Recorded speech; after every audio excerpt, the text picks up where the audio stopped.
I'm Penny Giddens. I love this neighborhood. My whole family is here. We have a tradition of serving in this neighborhood, and although it might not have the best reputation, it is what I call home. Hello, this is my wife Diane Gibson, and I'm Joe Gibson, and we started here living in this neighborhood in '89. At that time we had 2 children.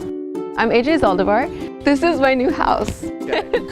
I pray for my house, I pray for my neighbors, I pray for my neighborhood, I pray for this city.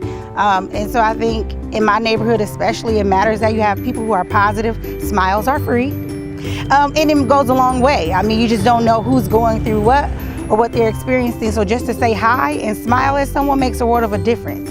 When I walked through this door, there was something about this home and I wanted it. We had offered lower, they wouldn't take it, and we said we want this house, and we gave them what they asked. And now I know why, because God had a plan.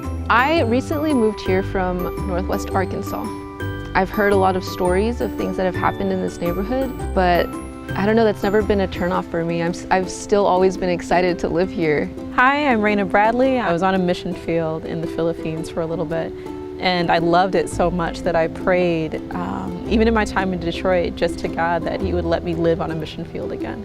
And He honored that. I see Mount Vernon Park or Fort Wayne as a mission field for me, and knowing that God's called me here, I'm just grateful and expectant that He'd keep me safe. We ended up having 5 kids in the house here and 1 bathroom, so it got to be a little bit challenging and stuff. And we did talk about maybe we needed a bigger place. And I just felt this overwhelming sense of sadness that I don't want to leave. And so when he came home, I met him at the door and I said, Joe, I don't know what happened, but all of a sudden I just felt this sense of sadness. I don't want to leave. And he said, Diane, I was out running errands and I was having the same thoughts and I was coming home to tell you. And so for us, that was confirmation in a big way, just like it was buying the house. We were to stay, but this time it was to be staying with intention, staying with purpose. With the kids, how is it that the kids and I can make a difference in this community? And I knew for us that was making the decision to enroll our kids in the public schools and beginning to serve in that capacity. And I know for Joe, the neighbors, he loves people well. I live here in this community, in this neighborhood, and I really feel like I was called here. And if I was invited to go somewhere else right now, I just don't have that peace in my heart to move somewhere else. And I always felt this way, that I wanted to minister in to the neighborhood and live in the neighborhood what I minister.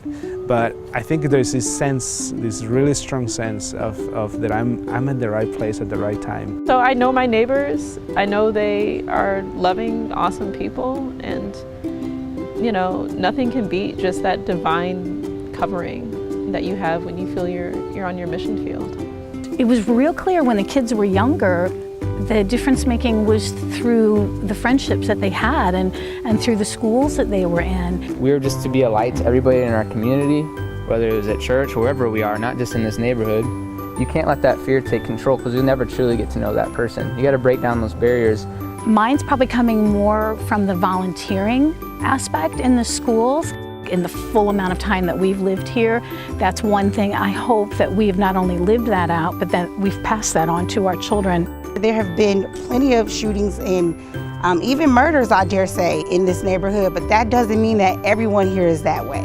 I definitely live a life that's positive. I teach my kids about loving the Lord, being respectful, caring about community, caring about family.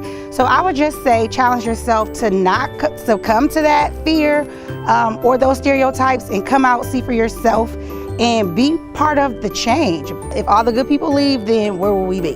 So we do make a conscious decision to stay here and try to serve and make it better where we can.